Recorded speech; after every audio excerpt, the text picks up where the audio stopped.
I was there when needed someone who wasn't getting over you. When I move to the side, when I move, call you mine, and I know what अस्सलाम वालेकुम, कैसे हैं आप सब। उम्मीद है आप सब बिल्कुल ठीक होंगे। तो ये था मॉर्निंग टाइम जिसमें मैं बना रही थी ब्रेकफास्ट।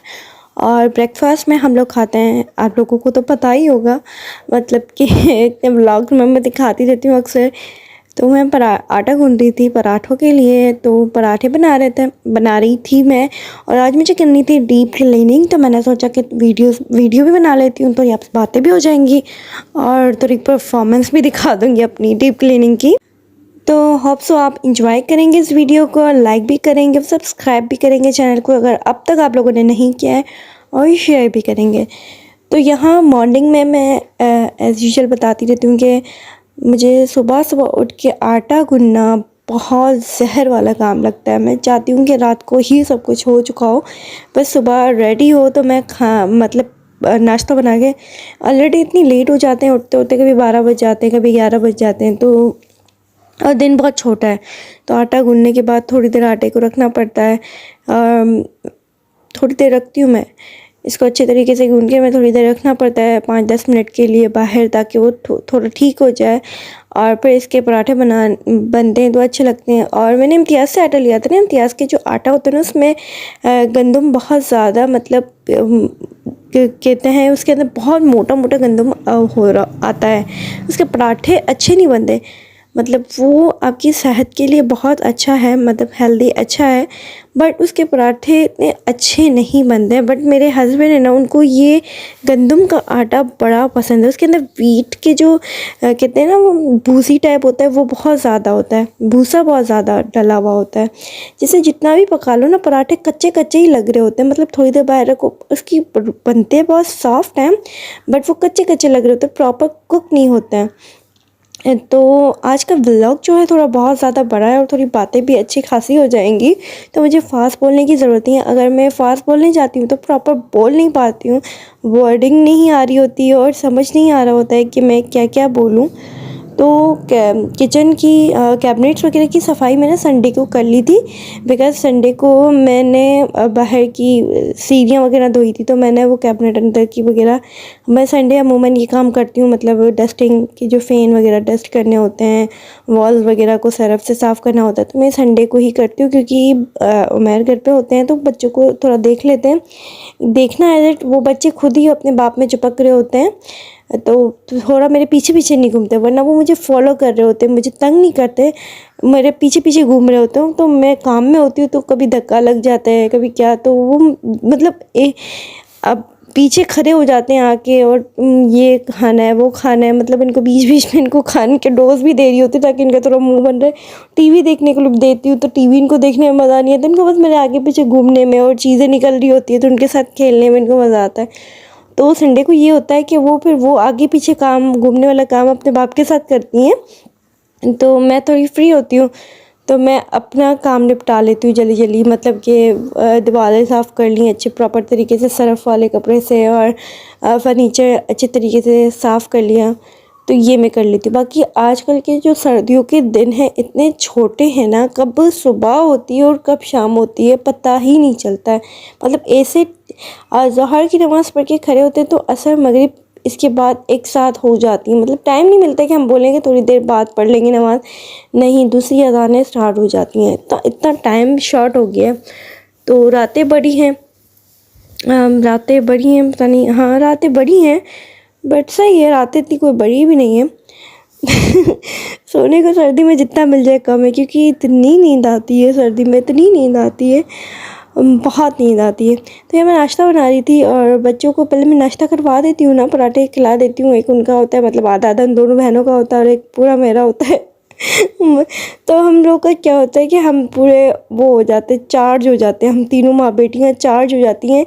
फिर मैं थोड़ी देर बैठती हूँ, ड्रामा वगैरह देखती हूँ, फिर ज़हर होती है, अज़ान होती है, तो मैं नमाज़ पढ़ के फिर मैं काम स्टार्ट करती हूँ अपना, थोड़ा थोड़ा थोड़ा थोड़ा। तो बीच बीच में सब मोबाइल देख रही होती हूँ। और जब हम काम करते हैं ना कोई घर का, तो अगर वीडियो बना रहे होते हैं, इट इज़ टू टफ, मतलब बन नहीं रही होती वीडियो, सेट करना प्रॉपर तरीके से, फेस ना आए, मतलब जैसी वीडियो दिखानी है वैसी आए, टू टफ।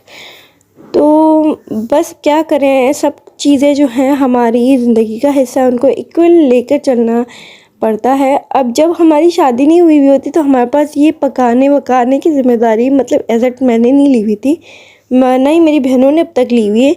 तो एक ये होता था कि संडे के दिन अब्बू कहते थे अब किसी चेंज हाथ का खाना है, तो फिर मुझे बोलते थे अब बनाओ। और कोई हाँ, घर की सफाई की ज़िम्मेदारी होती थी, बहनों में हम लोगों ने अपनी सफाइयाँ बांट ली थी। एक बहन ये काम करती थी, एक बहन ऊपर के घर की सफाई करती थी, मैं नीचे के घर की सफाई करती थी।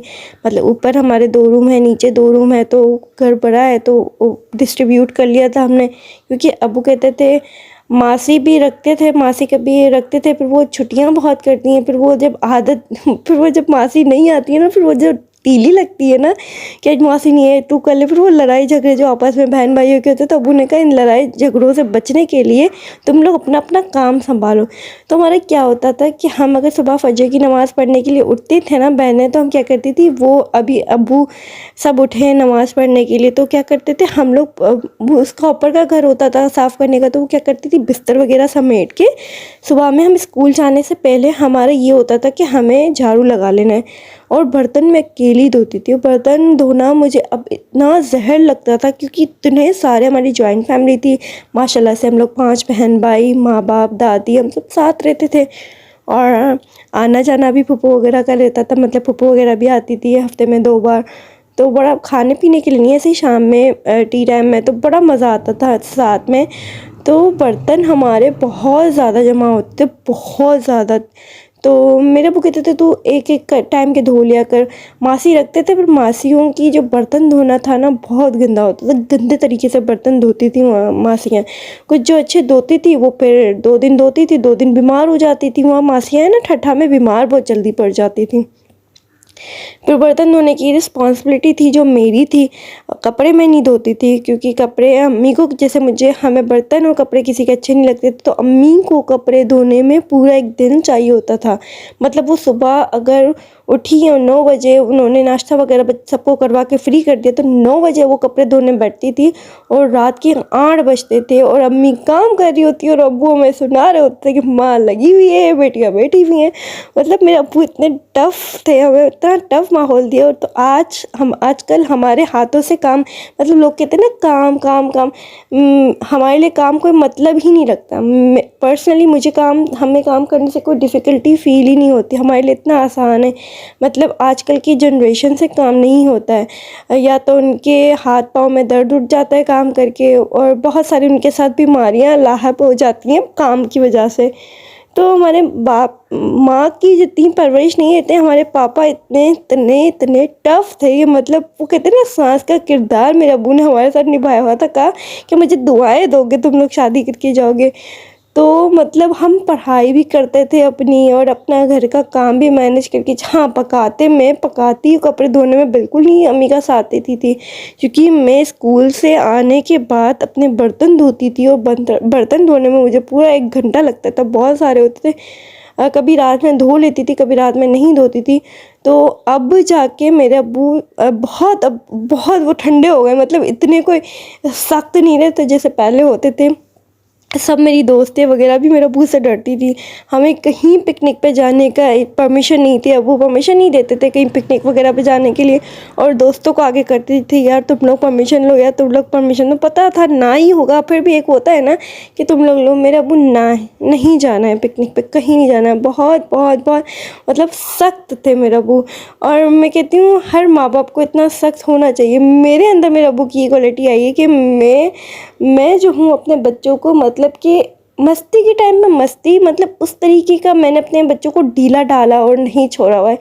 मतलब उनसे हर काम, अब छोटी हैं तो इसका मतलब ये नहीं है कि वो अपने काम नहीं कर सकती। जो छोटे छोटे काम अपने छोटे छोटे हाथों से कर सकती हैं वो करती हैं। मतलब मैं उनको बोलती हूँ कि अपने कपड़े खुद पहनो, भले वो उल्टे पहनती है पर उनको हैबिट हो। हाँ, अपने बाप को देख के थोड़ी वो टेढ़ी हो जाती है क्योंकि बाप के ऊपर इनका चलता है थोड़ा, मेरे ऊपर इनका लाड नहीं चलता इतना। तो उनके साथ जितना खेलती हूँ, खेल सकती हूँ, जितना उनको मतलब उनको इतना मैंने हर चीज़ का वो नहीं बनाया हुआ कि रोज़ आपको ये करना है, रोज़ ये होगा, मतलब एक आदी नहीं किया किसी चीज़ का मैंने। उनको पता है ये चीज़ अगर मिलेगी तो मिलेगी। अब बाज़ औक़ात हमारे जो पड़ोस में जो बच्चे रहते हैं, अगर कोई पॉपकॉर्न वाला निकल रहा है, कोई चीज़ वाला निकल रहा है, तो उनके शोर शराबे स्टार्ट हो जाते हैं कि हमें चाहिए, हमें चाहिए। मेरे बच्चों का क्या है माशाल्लाह से, मैंने उनको इतना वो नहीं किया हुआ कि अगर ये निकला है, अब कभी होते हैं पैसे अगर मेरे पास खुले होते हैं तो मैं दिला देती हूँ, कभी नहीं होते तो बच्चे खुद बोलते मम्मा खुले नहीं है, मम्मा खुले नहीं है। मतलब वो ये नहीं बोलते मम्मा दिला दो, मम्मा खुले नहीं है, तो मैं कहती नहीं नहीं है खुले। तो इनको मैंने इतनी हैबिट नहीं की किसी चीज़ की, अगर है तो है, नहीं है तो भी उन्होंने नहीं है में भी वो समझ जाती हैं। नहीं तो बच्चे ना बिल्कुल नहीं सुनना पसंद करते। बच्चों का वो एक होता है ना, ईगो हर्ट होता है कि ना क्यों हमने सुना है, ना नहीं सुनना हमें। उनको बस हर चीज़ में हाँ हाँ हाँ चाहिए। तो मतलब मेरा पहले क्या करती थी, जब नीचे उतरते थे ना तो टॉयज़ वाली बच्चों का तो होता है टॉयज़ में इंटरेस्ट, तो वो नीचे जाते थे ना तो टॉयज़ वगैरह देख के उसको बड़ा होता था कि मुझे टॉयज़ चाहिए, तो वो लेकर आती तो घर में टूट जाते थे, नॉर्मल उतने अच्छे नहीं होते थे वो। तो मैं ऐसे कहती थी मैं अच्छी जगह पे जाएंगे ना, मैं इम्तियाज़ वगैरह, तो वहाँ से लेना आप टॉयज़। तो वहाँ पर भी माशाल्लाह से मेरी हर बात मानती है वो। ठीक है, अब उतरते हैं नीचे तो टॉयज़ वगैरह की शॉप आती, तो मुझे कहती मम्मा आप दिला दोगी ना, ये अच्छे नहीं है ना, ये बब्बू है ना। मैं कहती हूँ जी हाँ ये अच्छे नहीं है, तो वो समझ जाती है। तो मैंने मार के लिए, प्यार के लिए, हर चीज़ से उनको सेट किया हुआ है। हाँ कभी कभी बहुत ज़्यादा बंदा हाइपर होता है, डिस्टर्ब होता है, तो हम अपने कहते हैं ना कमज़ोरों पे ही हम अपनी ताकत आजमाते हैं। तो मतलब ये बेचारी कमज़ोर, कभी बहुत दुख होता है कि मैं इतनी हाइपर या इतनी टेंशन में होती हूँ किसी चीज़ की वजह से, मैं इतनी डिप्रेस होती हूँ, तो मैं डिप्रेशन अपना किसी और पे नहीं निकाल सकती हूँ। किसी और पे निकालने जाएंगे पता है वो भी हमारे सामने ताकतवर बंदा है, और वो उल्टा हम उसको एक चमाट मारेंगे तो वो हमें 4 मार के बताएगा, पर हम अपने बच्चों को चमाट मारते तो हमें बैक में नहीं मिलती हैं। नहीं करना चाहिए बच्चों के साथ। अब मैंने अपने आप को बहुत कंट्रोल किया कि अगर मैं बहुत ज़्यादा डिप्रेस होती हूँ ना तो मैं खामोश हो जाती हूँ। मैं नहीं किसी के मतलब मुँह भी नहीं लगती हूँ, ना ही अपने बच्चों पर किसी के बंदा मुँह लगेगा तो और ज़्यादा फ्रस्ट्रेशन होगी। तो इससे अच्छा है बंदा अपने में रहे, किसी से बात ना करे, यही ठीक होता है। तो बहरहाल मैं शुरू से ही, बचपन से ही मेरे कह दें कि जेनन में मिला हुआ है कि मैं बहुत ज़्यादा हाइपर लड़की हूँ, बहुत हाइपर हूँ हर चीज़ में। मतलब हाइपरनेस इस सेंस में कि मतलब मुझे हर चीज़ की एक तो जल्दी बहुत होती है। मतलब दुआ हो गई या कोई चीज़ हो गई, कोई टोटका हो गया, तो मैं कहती हूँ जल्दी हो जाए, क्यों नहीं हो रहा है, क्यों नहीं हो रहा है। इस सेंस में बहुत हाइपर हूँ। बट मैं इमोशनल भी बहुत हूँ। मैं किसी को अपनी इमोशन शो नहीं करती, बनते तक मैं चाहती हूँ कि मैं अपनी इमोशंस किसी को शो ना करूँ, चाहे वो किसी चीज़ में भी मेरी इमोशंस हों। मुझे अगर रोना भी आता है ना तो मेरे आंसू कभी किसी के सामने नहीं निकलते। मतलब मैं नहीं चाहती कि मैं किसी के आगे रोऊं या कोई अपनी फीलिंग एक्सप्रेस करूं। मैं इस तरीके की हूँ। मेरा अंदर का दिल बहुत सॉफ्ट है, मतलब कि मैं अपने मुंह से बोल रही हूँ कि मेरा दिल सॉफ्ट है, पर अगर कभी मुझे किसी की याद, अगर कोई मरहूम है उनकी याद आ गई तो मैं किसी को बताती नहीं हूँ कि मुझे उसकी याद आती है या मैं उसके लिए फातिहा दुरूद करती हूँ। मतलब मैं ये कह रही हूँ कि मैं उसकी अगर याद मैं खुद से कर लेती हूँ, मैं किसी को बताने नहीं चाहती कि मुझे ये आया, मुझे वो ख्वाब में आया, वो आया। तो मैं कहाँ की बातें कहाँ लेके जा रही हूँ मुझे नहीं पता चला मैं आपसे क्या बातें कर रही हूँ। But recently I am too much sad. कहते हैं ना कभी आपका दिल इतना उदास होता है कि हम कुछ बातें होती हैं हम किसी के साथ शेयर नहीं कर सकते। और मेरी तो बहुत सारी ऐसी बातें हैं कि मैं मतलब किसी के साथ शेयर करना पसंद नहीं करती हूँ। मैं कहती हूँ कि मैं अपने हद तक रखूँ। वो कुछ बातें हैं ना हमें कभी कभी बहुत डिस्टर्ब करती हैं, इतनी डिस्टर्ब करती हैं कि हम अपनी लाइफ में मसरूफ़ होने के बाद भी दिल करता है कि चीखें मार के रोएं कि अब बहुत हो गया, अब बहुत ज़ुल्म सह लिया। ज़ुल्म इन द सेंस कि अपने आप के साथ जो हम जुल्म करते हैं ना, खामोश अंदर से अपने अपने जो दुख होते हैं, अपनी जो चीख होती है, अपनी जो आवाज़ होती है, वो दबाने का जो हम जुल्म करते हैं ना, वो बहुत हो गया। मतलब इसी में जाना चाहती हूँ, इसी कोई सन्नाटे वाली जगह में जब मैं चीख चीख के रोऊँ। मुझे रोना है चीख चीख के, मुझे अपने अंदर का जितना भड़ास है ना, जो मेरी भरी पड़ी है, वो मैं चीख के निकाल दूँ। हम कितनी चीज़ों में इतने बेबस होते हैं कि हम कुछ कर नहीं सकते हैं अपने साथ, अपने फ्यूचर के साथ हम कुछ कर नहीं सकते हैं। कि हम सोचते हैं कि हम अपने साथ कुछ करें, हम अपना जैसे अभी व्लॉगिंग मैंने स्टार्ट की थी तो बहुत सारे लोगों को इश्यूज़ थे और इश्यूज़ हैं।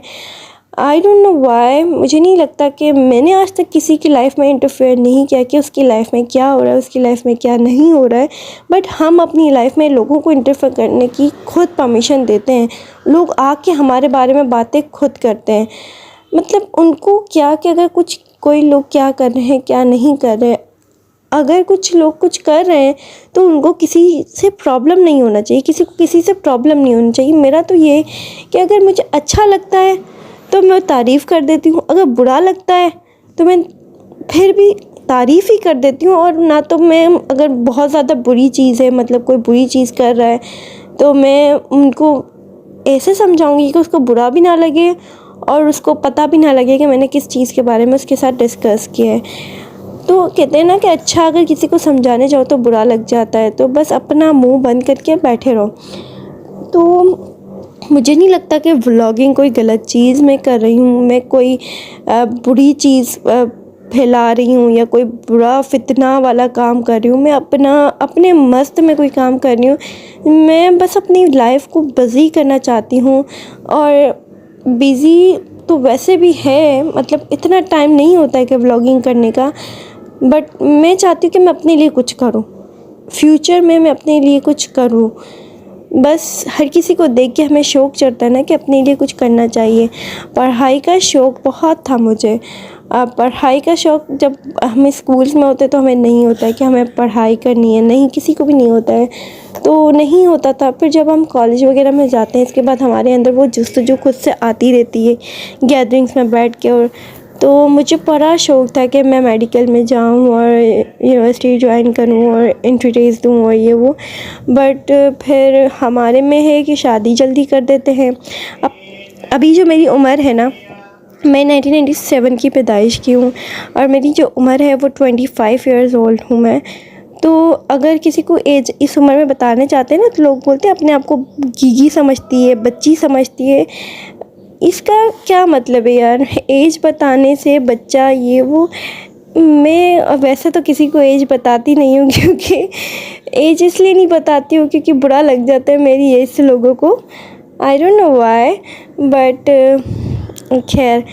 तो मतलब 2 बच्चों की माँ हूँ, 25 साल की हूँ, तो इसमें बुरी बात क्या है। माँ बाप को बहुत जल्दी थी शादी करने की, उन्होंने मेरी शादी 20 साल की उम्र में करवा दी उनकी। बस उनको मैं क्या बोलूँ, मतलब मुझे पढ़ना था, उन्होंने कहा नहीं अब पढ़ते रहना, शौहर इजाज़त दे। तो मतलब ये एक माइंडसेट हुआ हुआ होता है मिडिल क्लास फैमिली का। तो हमारे माँ बाप का भी यही माइंडसेट हुआ हुआ था कि अब उम्र हो गई है, 20 साल की हो गई हो, हम अपनी रिस्पॉन्सिबिलिटी उतारें। अब आप बाकी बहनें भी हैं, आप लोग अपने जब तक रिश्ता ना आया, अच्छा कोई ना लगा, तब तक पढ़ते रहे। जब रिश्ता दिल पे लग गया, बहुत रिश्तों के हम लोग है ना, मतलब प्री प्लान करके दुआएं मांग कर अल्लाह ताला से रिजेक्ट करवाते रहे। फिर जो अल्लाह ताला से रिजेक्ट ना हुआ वो नसीब में था, वो जोड़ा मिल गया। उसके बाद फिर बहुत अरमान था कि पढ़ाई करूं, अपनी लाइफ में मगन हूँ। अब क्या है कि अब अपने बारे में सोचने से पहले हम लोग सोचते हैं कि हमारे बच्चे, मतलब नहीं, हमें अपने बच्चों के लिए कुछ करना है। और आज तक जो मैं करती आई हूँ, जो मैं कर रही हूँ, व्लॉगिंग वगैरह सब कुछ मैं अपने बच्चों के लिए कर रही हूँ। कि मतलब मैं अपना फ्यूचर, अब लोग पता है इस सीन्स में भी बोलते हैं कि व्लॉगिंग कर रही हो तो बेटियों पे क्या असर पड़ेगा। यार क्या बेटियों पे असर पड़ेगा, आप लोग कुछ भी काम कर लो, लोग दुनिया वाले पता नहीं क्यों खुश नहीं रहते। बेटियों पे क्या असर पड़ेगा, ये कौन सी अजीब व गरीब बात है कि बेटियों पे क्या असर पड़ेगा। मतलब मेरी समझ में नहीं आती कि मैं कोई बुरा गंदा गलीज काम कर रही हूँ कि जो बेटियों पे गंदा असर पड़ेगा। लोग, अब मैं अब कि मैं किसी का माइंड चेंज नहीं कर सकती, बस मैं कहती हूँ कि अपने काम में आप मसरूफ़ रहें। लोग बोलने वाले बोलते रहेंगे, उनकी बातों पे आप ध्यान मत दें। अगर आपका गोल सेट है तो अपने गोल के हिसाब से चलें। अगर आप वहाँ डिसअपॉइंट हो जाता है बंदा, बहुत सारे स्टेजेस पे डिसअपॉइंट हो जाता है। और मैं अभी तक भी अपने जो व्लॉगिंग कर रही हूँ स्टेज में भी मैं बहुत ज़्यादा डिसअपॉइंटेड हूँ, क्योंकि आई एम टू अलोन। मेरी इस फील्ड में मेरे साथ कोई नहीं है अब। पहले मेरे हस्बैंड ने मेरा बहुत साथ दिया था, बट अब वो लोगों की बातें सुन सुन के वो बैक हो गए हैं। अब वो कहते हैं नहीं नहीं अच्छी चीज़ नहीं है, अच्छी चीज़ नहीं है। I said okay. तो किसी का कुछ बिगाड़ नहीं सकते, लोग देखने भी आ जाते हैं और बातें बनाने भी आ जाते हैं। अगर आपको कोई चीज़ पसंद नहीं है तब वो चीज़ एंजॉय ना करें, देखें ना आप। अगर मुझे कोई चीज़ पसंद नहीं आती ना, मैं वहाँ से एग्ज़िट कर देती हूँ। मैं उस चीज़ को देखना, उस चीज़ को फॉलो करना पसंद नहीं करती हूँ। तो मैं समझती हूँ अगर आप उस चीज़ को देख रहे हैं तो आपको वो पसंद आ रही है, उसको कहते बातें उसकी बनती हैं जो हमें चीज़ अट्रैक्ट करती है, अच्छी लगती है, उसकी हम बातें करते हैं। नेगेटिव हो या पॉजिटिव हो, हम उसी के बारे में डिस्कस करना पसंद करते हैं। तो बस कुछ करके दिखाना है दुनिया वालों को, कुछ करके दिखाऊंगी इंशाल्लाह। ये होप है मेरी कि मैं कुछ करके दिखाऊंगी अपने हुदूद में रहते हुए। जो मेरा हुदूद है उसको मैं कभी क्रॉस नहीं करूँगी। जो मेरा हुदूद के अंदर मैं, क्योंकि एक बेटी भी हूँ, मैं एक बीवी भी हूँ, मुझे सब पता है। मैं एक बहन भी हूँ, मुझे सब पता है कि मैं क्या हूँ क्या नहीं हूँ। मेरे दर्जात मुझे पता है कि मैं कौन सा लेवल पे हूँ। तो मुझे उन सब की इज़्ज़त के साथ मैं अपना काम कर रही हूँ। I know very well. और ये आज की बातें जो है मैंने ऐसे ही की थी, क्योंकि थोड़ा सा कहते हैं ना कभी हमें मूड बेफालतू में बहुत उदास होता है, पता नहीं क्यों। पर कोई ऐसा होता नहीं है कि हम उसके शोल्डर पे सर रख के अपनी बातें कह सकें और कोई समझे। बड़ी बात होती है अगर कह भी रहे हैं तो कोई समझे। अब मैं कभी अपनी बातें मैं बहुत कम लोगों से शेयर करती हूँ। अपनी अम्मी से भी अगर फ़ोन पे बात करती हूँ ना, शॉपिंग के अलावा कोई बात मेरी अम्मी से होती नहीं है। और मेरे से कभी मैं बातें अपने हस्बैंड से करती हूँ तो वो क्या करते हैं, वो सो जाते हैं। वो इतने ज़ोर ज़ोर से खराटे लेके सोते हैं कि दुनिया से बेखबर। तो फिर मैं कहती हूँ कि मैं बेफालतू में बोल रही हूँ। तो आज थोड़ा बहुत व्लॉगिंग में बोल लिया, तो क्या चाहा कि आप सब जो देखते हो 25 30 40 50 लोग, तो मेरा थोड़ा मन हल्का होगा कि मेरी बातें किसी ने सुनी और एंड तक सुनी। अब यहाँ देखिए मेरी पूरी किचन की क्लीनिंग हो गई है और आपसे बातें भी हो गई। उम्मीद है हम नेक्स्ट व्लॉग में मिलेंगे। और ये प्लीज़ नेगेटिविटी में मत लीजिएगा। मैंने ऐसे ही आप लोगों के साथ सारी बातें शेयर की जो मुझे अच्छी लगी, और मुझे पता है कि इन बातों में कोई नेगेटिविटी नहीं है, पॉजिटिविटी है। हर किसी के साथ कुछ ना कुछ प्रॉब्लम्स होते हैं, मतलब हर किसी का दिल उदास होता है बेमकसद बेमतलब। तो मैं भी इंसान की बच्ची हूँ, मेरे साथ भी ये सिचुएशंस होती हैं। सो इसमें कोई बड़ी बात नहीं है कि मेरे साथ नहीं होती या किसी के साथ नहीं होती, या कोई उदास नहीं होता है, किसी के साथ प्रॉब्लम्स नहीं होती है। हर किसी के साथ कोई ना कोई प्रॉब्लम लगी हुई है। दुनिया है, दुनियादारी है, निभानी पड़ती है सबको। तो बस अपने लिए भी दुआ कीजिए और मेरे लिए भी दुआ कीजिए। दुआ कि मैं जिस फील्ड में हूँ, मैं जो काम कर रही हूँ, अल्लाह मुझे तरक्की दे। और दुआओं में प्लीज़ याद रखिएगा। मिलते हैं नेक्स्ट व्लॉग में। दाल चावल भी बन चुके हैं, किचन की क्लीनिंग भी हो गई है। मिलते हैं नेक्स्ट व्लॉग में। अल्लाह हाफ़िज़।